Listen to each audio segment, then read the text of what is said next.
Nessa sequência de parábolas contadas por Jesus, hoje vamos estudar a parábola do juiz iníquo. Essa é uma parábola para o tempo presente.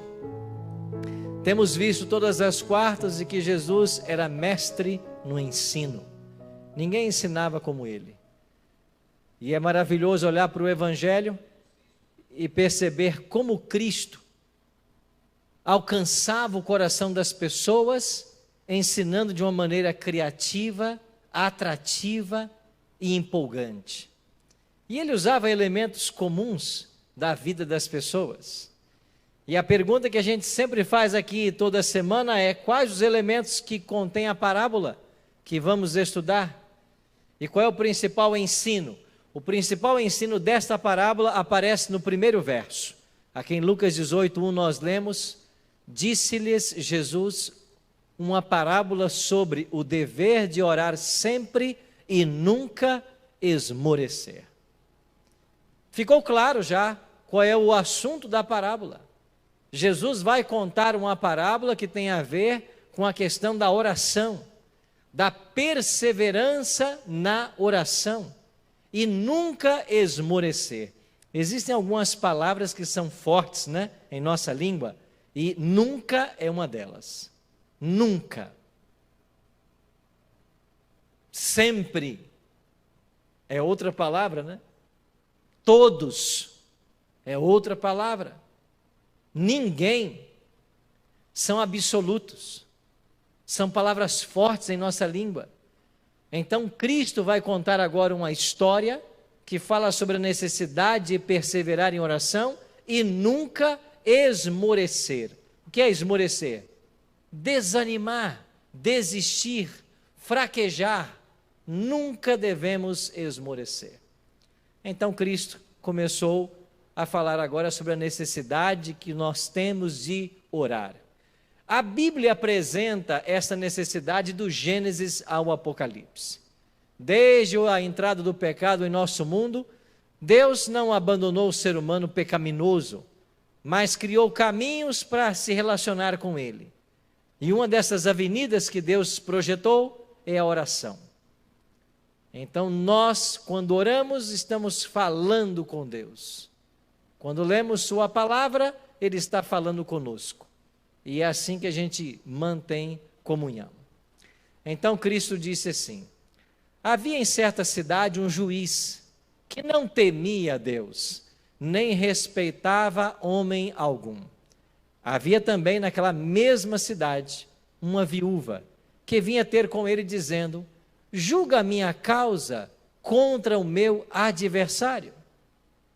Então começam a surgir aqui os elementos da parábola. Numa cidade, morava lá um juiz, e nessa mesma cidade morava uma viúva sofredora. De alguma maneira essa viúva estava sendo oprimida, injustiçada. Não há detalhes na parábola sobre qual teria sido a injustiça que essa mulher estava sofrendo.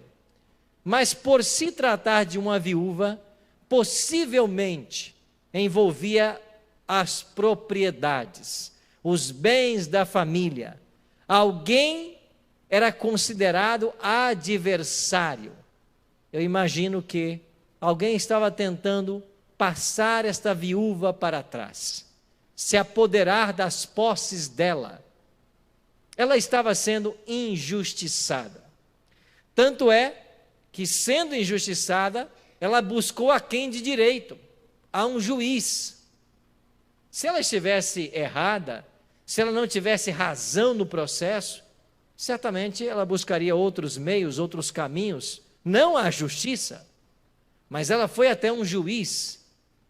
Então isso dá-nos a entender de que ela era a vítima em toda a história. E ela queria que a justiça fosse feita.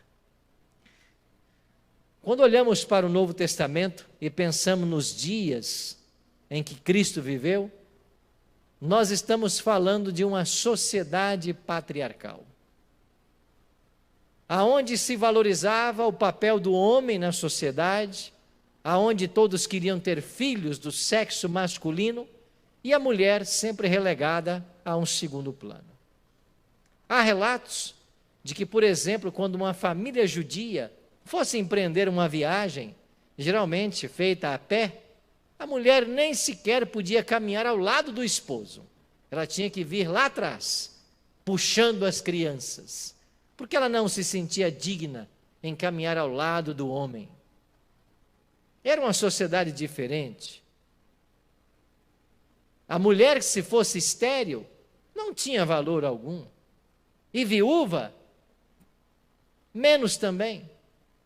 É por isso que quando a gente lê a palavra de Deus, você encontra um forte apelo para que a igreja, os cristãos, os que servem a Deus, atendam às necessidades dos órfãos e das viúvas. Porque era uma classe renegada. Era uma classe de pessoas desamparada. Numa sociedade patriarcal, isso era normal. Então essa mulher, desamparada, viúva, estava sendo injustiçada e ela busca um juiz. Aí Jesus continua a história. Ele, o juiz, por algum tempo não a quis atender. Olha que interessante.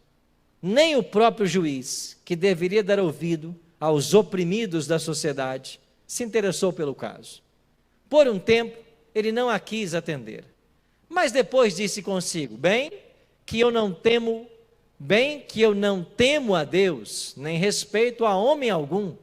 Todavia, como esta viúva me importuna, julgarei a sua causa, para não suceder que por fim venha a molestar-me. Então disse o Senhor: considerai no que diz este juiz iníquo. E terminou a parábola. Cristo apresenta o raciocínio daquele juiz. A princípio ele não queria atendê-la, mas em algum momento ele chegou à seguinte conclusão: esta mulher, ela o tempo inteiro fica me importunando.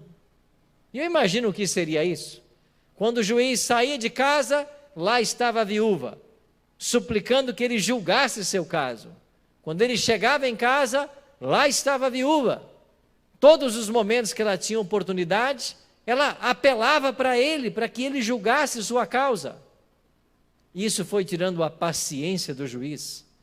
E veja que no próprio texto, ele reconhece de que ele não temia a Deus. Ele não era um homem que respeitava o próximo. E talvez por causa destas coisas, ele não desse valor à necessidade daquela mulher. Mas ele pensou consigo mesmo: enquanto eu não atender esse pedido, ela vai continuar me importunando. E pode ser que piore a situação.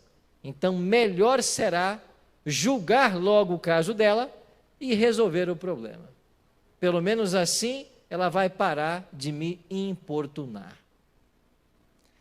Cristo contou essa história e ele chega à seguinte conclusão: não fará Deus justiça a seus escolhidos, que a Ele clamam, quando? De dia e de noite. Embora pareça demorado em defendê-los, então Cristo faz uma pergunta: se um juiz age dessa maneira, não agirá Deus também para aqueles que clamam por Ele de dia e de noite? Então Jesus responde à pergunta que Ele mesmo formulou: digo-vos que, depressa, lhes fará justiça. Contudo, quando vier o Filho do Homem, achará porventura fé na terra? E ele faz mais uma pergunta interessante no final da parábola. Qual é o ensino desta parábola? O ensino é que nós temos que ser perseverantes em oração e devemos importunar a Deus, como aquela viúva importunava ao juiz. A Bíblia nos dá vários exemplos de homens de oração. Davi era um deles. Você vai encontrar dezenas de orações de Davi na Bíblia. Agora eu gosto muito do Salmo 55, versos 16 e 17, porque esse salmo apresenta um detalhe interessante. Davi escreveu assim: Eu, porém, invocarei a Deus, e o Senhor me salvará. À tarde, pela manhã e ao meio-dia, farei as minhas queixas e lamentarei, e ele ouvirá a minha voz. Você percebe uma coisa interessante? Davi tinha um hábito de orar pelo menos 3 vezes ao dia. E ele apresenta uma sequência interessante: à tarde, pela manhã e ao meio-dia. Na cabeça de Davi, o dia começa ao pôr do sol. E assim que se inicia um dia, eu vou iniciá-lo com oração. Quando terminar a noite e vier a parte clara do dia, eu vou estar em oração. Quando vier o momento mais claro do dia, eu vou estar em oração. E quando o dia terminar para começar outro, eu vou estar em oração. Davi tinha um hábito de orar 3 vezes ao dia. E quando falamos em Davi, vem em nossa mente logo um outro exemplo, que é Daniel, que também tinha o hábito de orar 3 vezes ao dia. Aqui em Daniel capítulo 6, verso 10, nós temos um momento em que um decreto é baixado, proibindo as pessoas de buscarem a qualquer outro Deus, senão ao rei Dario, ou Dário, como você prefira, no espaço de 30 dias. Mas olha o que diz a Bíblia sobre Daniel. Daniel, pois, quando soube que a escritura estava assinada, entrou em sua casa e em cima, no seu quarto, onde havia janelas abertas do lado de Jerusalém, 3 vezes por dia se punha de joelhos e orava, e dava graças diante do seu Deus, como costumava fazer. Davi, Daniel, homens de oração. Agora, o que quer dizer quando eles oravam 3 vezes ao dia? Não quer dizer que é apenas aí que eles oravam, mas nesses 3 momentos, eles separavam um momento especial, num local especial, para uma conversa especial. Porque nós somos orientados de que a oração não tem tempo nem lugar. Você pode orar em qualquer lugar, em qualquer hora. A gente entende que esses 2 homens eram homens de oração, que constantemente estavam voltados para o Senhor, os seus pensamentos nas coisas celestiais, mas ainda que eles estivessem pensando nas coisas do alto, ao longo de todo o dia, haviam momentos especiais onde eles paravam, iam para um local específico, como mencionado em Daniel 6:10, e ali eles oravam ao Senhor. Quando Jesus pergunta no final da parábola, quando vier o Filho do Homem, porventura achará fé na terra? É claro que ele está atrelando esta fé à prática da oração, porque ele mesmo era um homem de oração. Olha o que diz o Evangelho a respeito de Cristo. Em Lucas 6, verso 12 diz: naqueles dias retirou-se para o monte a fim de orar e passou a noite orando a Deus. A noite toda orando a Deus. Eu não sei quanto tempo você tem de adventista, quanto tempo você tem de cristão, há quanto tempo você é cristão, eu não sei, mas parece-me que quanto mais o tempo passa, mais superficial torna-se a nossa religião. Por que eu digo isso? Porque ao olhar para o passado, eu quando cheguei nesta igreja, há 30 e poucos anos atrás, eu encontrei uma igreja que fazia semanas de oração todos os meses. Uma igreja que se tinha vigílias e santas ceias trimestrais. Uma igreja que passava noites em oração. E eu, como juvenil, participei de várias vigílias, onde nós começávamos às 6 da tarde e íamos até às 6 da manhã. E terminávamos a vigília com um lindo café da manhã, com frutas, pães. Qual foi a última vez que você passou uma noite em oração numa vigília?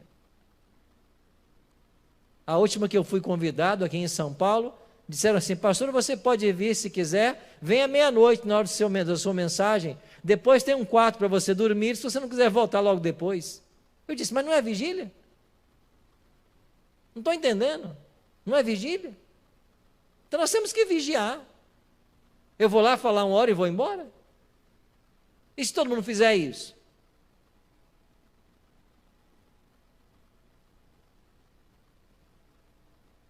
Eu tenho na minha memória essas vigílias, e quando nós terminávamos, às vezes amanhecendo, com o raiar do sol, fazíamos a Santa Ceia.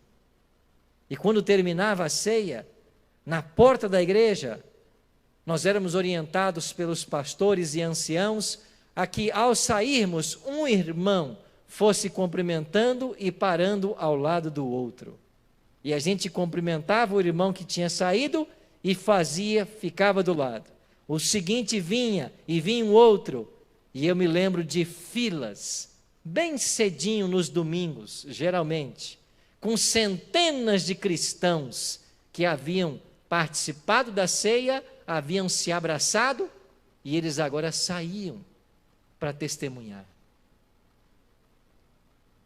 A gente amanhecia, víamos o sol nascer, num clima todo especial.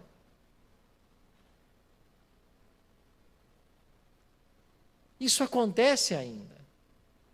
Outro dia eu estava no norte do Brasil e o pastor disse: você pode fazer uma vigília conosco também no domingo, no sábado para o domingo, e a gente termina com uma ceia.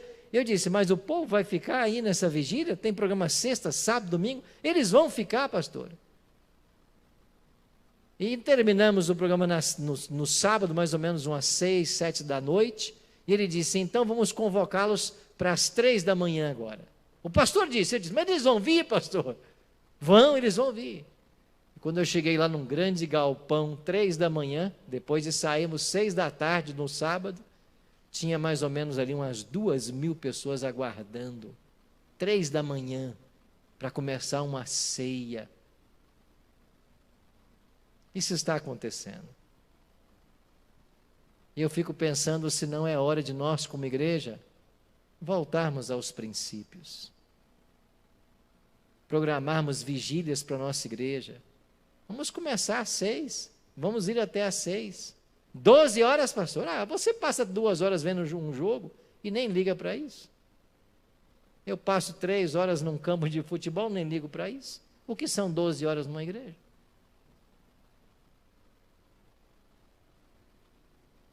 E você vai perceber que as pessoas que se envolvem nesses projetos, que participam desses programas espirituais, elas passam a ter um cristianismo diferente. Porque veja, o nosso modelo passava noites em oração. Quantas noites eu já passei orando a Deus? O meu modelo, o meu exemplo fazia isso. Eu preciso fazer. É claro que não vai ser toda noite, não vai ser toda semana, porque nós temos que descansar também, mas nós temos que fazer. Há quanto tempo não fazemos isso? Além de orarmos, a ênfase está em termos um local especial. Essa foto foi tirada ali próximo ao jardim do Getsemane. Essas árvores que você está vendo ao fundo são oliveiras. E um pouco mais abaixo aqui está o jardim do Getsemane. E lá em cima no monte, você tem a cúpula dourada, que é onde está hoje uma mesquita e era o local do templo de Salomão. É aqui nesta região, no Monte das Oliveiras, bem ao sopé, no jardim do Getsemane, que Jesus vinha para orar. Será que eu tenho um local também especial de oração? Será que dentro da minha casa há um ambiente reservado, onde todos os dias eu possa estar para falar com Deus? Será que há um local em minha natureza que eu tenho, que eu possa ir para reservar para momentos de oração? Eu já disse para vocês aqui que na minha infância eu frequentava uma igreja e atrás dela havia um terreno e havia ali um pé de manga. E muitas vezes eu saía ali da igreja, do contato com dezenas de pessoas, e me dirigia para aquele pé de manga. E lá me assentava, abria a minha Bíblia, e mesmo como um juvenil de 14, 15 anos, eu ficava pedindo que Deus falasse comigo. E você, quando está em contato com a natureza, que é o livro de Deus, você fica mais próximo do Criador. E quando você está com a palavra aberta, Ele fala com você. E quantas vezes eu sentia, debaixo desse pé de manga, a presença de Cristo, que vinha para me abençoar, para falar comigo. E quantas vezes eu contava, abria o meu coração e chorava. Eu estava sozinho na igreja, havia me batizado com 13 anos, eu fiquei 5 anos sozinho na igreja. Locais especiais de oração. Cristo tinha esse local. Ele se retirava. Para quê? Para ter momentos a sós com Deus. Vamos voltar aos personagens da parábola. Quem é o juiz iníquo? Quem é a viúva sofredora? Deus não é o juiz iníquo, mas Cristo faz aqui uma comparação interessante. Se até um homem que não teme a Deus e nem respeita ao próximo, parou para ouvir o clamor dessa mulher que o importunava, quanto mais vosso Pai Celeste vai parar para atender o clamor daqueles que dia e noite clamam por Ele. Quando Jesus usou a expressão dia e noite na parábola, Ele está falando de uma oração que não é momentânea. Ele está falando de uma oração que é constante. Ele está falando da necessidade de uma oração não trivial. Mas ele está dizendo que nós podemos importunar a Deus em oração. Por isso, nessa noite, eu quero motivar você a importunar ao Senhor. Às vezes queremos bênçãos em nossa vida e a gente ora 3 dias por isso. Aí eu te pergunto, que bênção você quer que mereceu 3 dias de oração? Se nós queremos algo, nós temos que pedir isso todos os dias, em todos os momentos que nós lembrarmos, até que isso aconteça, ou até que Deus nos mostre que essa não é a sua vontade. E eu sei que você tem no seu coração coisas que você deseja alcançar do Senhor, como eu tenho. Eu tenho algumas orações que eu tenho feito em minha vida ao longo de anos, e não vi resposta para algumas delas ainda. E há poucos dias incluí mais uma na minha lista, que é orar por um milagre do meu filho caçula. A partir daquele dia, eu comecei a pedir todo dia a Deus, e eu não vou parar de pedir, até que Ele me atenda. E toda vez que eu oro, eu faço a mesma pergunta: o Senhor não quer a felicidade do meu filho? O Senhor não quer que ele fique bem? O Senhor não quer que ele seja curado? O Senhor não quer? Se o Senhor não quiser, tudo bem, eu vou ter que aceitar. E amanhã ou depois eu vou ter que entender por que o Senhor não quis. Mas eu tenho mais um motivo para importunar ao Senhor. E eu vou fazer todos os dias, até que Ele me atenda. Você está solteiro e vai casar? Tem que importunar o Senhor para fazer a escolha certa. Você está terminando o ensino médio e tem que escolher uma profissão nessa idade tão jovem? Tem que importunar ao Senhor para você não fazer a escolha errada. Porque se você faz uma escolha errada nesse momento, isso pode complicar a sua vida. Você planeja ter filhos e tem que buscar sabedoria para educá-los? Tem que importunar ao Senhor, porque a missão é muito nobre, mas a tarefa é muito árdua. Tem que importunar ao Senhor todos os dias para ter sabedoria para educar os filhos.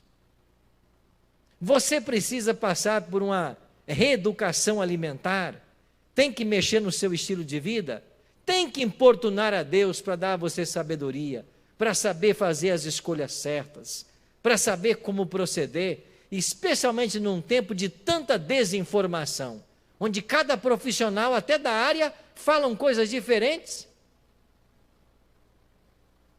Você quer ter sabedoria nos negócios? Quer ser bem-sucedido?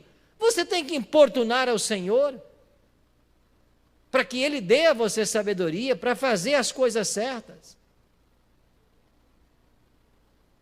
Davi, em muitas orações que ele fez, como eu já mencionei, em uma delas ele diz assim: uma coisa pedirei ao Senhor, e esta o buscarei.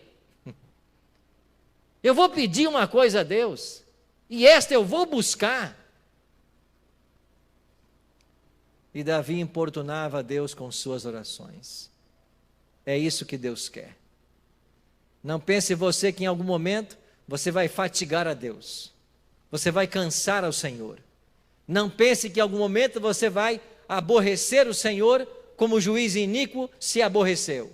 E não pense também que Deus vai responder você para se livrar do importúnio. Não. Ele quer que nós sejamos perseverantes na oração, porque cada vez que você ora com mais perseverança, mais você assume que você é dependente. E quem não ora é porque não depende de Deus. Muitos não oram. E por que não oram? Porque ele acha-se dependente ou independente. Porque ele acha que ele pode tocar a família, tocar a empresa, tocar os negócios, sem Deus. Ele acha que ele pode cuidar da sua saúde, sem Deus. Ele acha que ele pode educar os filhos, sem Deus. Ele acha que ele pode resolver todos os problemas com um cheque, com uma boa conta bancária. Ele acha. Então ele não ora, ele não precisa de Deus. Agora, quando Deus diz assim, ou quando Cristo ensina que nós temos que importunar o Pai, o que Ele está dizendo é que nós temos que buscar por justiça. Essa viúva estava sendo maltratada, oprimida. Ela tinha um adversário, ela mesma disse: julga o caso do meu adversário. E nós vivemos num mundo onde há muita injustiça.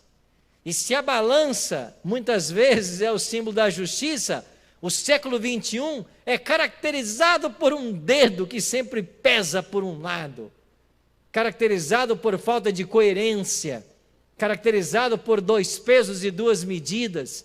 Essa é a característica do mundo moderno. E muitas vezes nós nos sentimos injustiçados.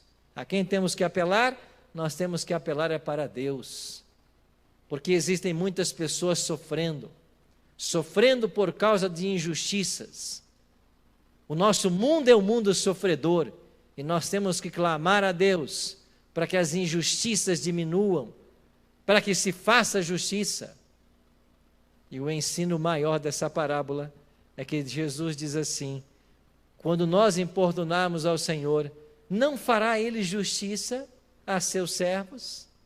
Depressa lhes fará justiça. Eu vos afirmo, depressa Ele vai fazer justiça.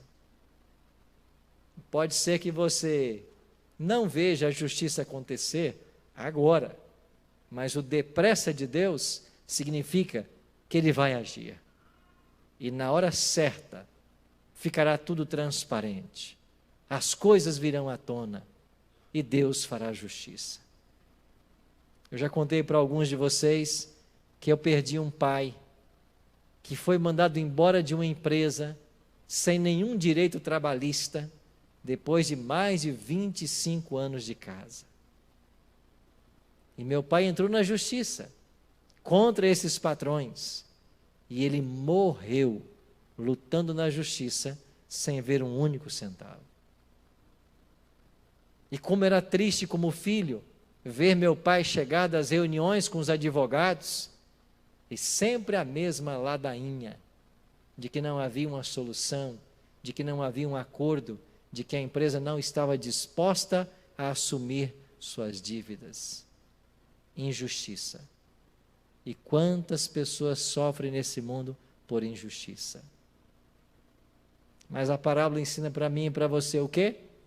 De que se nós nos sentimos injustiçados, nós devemos clamar ao Senhor. Porque se até um juiz infiel, em algum momento para atender, quanto mais o Pai Celeste vai parar para atender aqueles que dia e noite o buscam de forma incessante. Você se sente injustiçado de alguma maneira? Coloque o seu caso nas mãos do Senhor. Ele pode resolver o seu problema num instante. O que nós precisamos é exercer fé. Agora não se esqueça, ao orarmos e ao buscarmos ao Senhor e sua justiça, nós devemos perseverar na oração. E perseverar não significa orar uma vez ou duas, uma semana ou um mês. Perseverar é orar até que o juiz nos atenda. E a beleza dessa história é que ela termina de forma positiva, com uma afirmação de Cristo para mim e para você, de que depressa o Senhor fará justiça. Por isso que Deus abençoe a todos nós, e que nós coloquemos nas mãos dele, não apenas as coisas simples, mas especialmente as coisas grandes, nossas maiores lutas, nossas maiores dificuldades, nossos maiores obstáculos, e na hora certa o Senhor vai dar a sua resposta. Vamos orar por isso hoje? Pai querido, não é fácil, bondoso Deus, colocarmos todas as coisas em tuas mãos, porque muitas vezes o nosso ímpeto é acordar bem cedo, sair correndo e tentar resolver tudo o que está para ser resolvido. Mas aprendemos por esta parábola de hoje, de que existe um Deus que muito nos ama, um Deus que assiste a tudo o que acontece, e não apenas assiste de forma imparcial, mas é um Deus que atua, que intervém e que traz para seus filhos, na hora certa, a resposta que tanto buscam. Ajuda-nos, Pai, a sermos perseverantes em nossas orações. Ajuda-nos, Pai, como Davi e Daniel, desenvolver o hábito de orar pelo menos 3 vezes ao dia. Nos ajuda, Pai, a confiarmos mais no Senhor e menos no homem, mais no Senhor e menos em nossas habilidades, e sobretudo saber que o Deus que nós buscamos é o Deus do impossível, é o Deus onipotente, é o Deus que cedo fará justiça, e por isso nós te louvamos. Aceita, Pai, a nossa oração nessa noite. Olha para as nossas necessidades, olha para os nossos pedidos, olha, Senhor, para os nossos anseios, e segundo a tua santa e boa vontade, que o Senhor nos atenda. Não merecemos nada do Senhor, mas tudo isso nós te pedimos, em nome e por amor de Cristo. Amém e amém.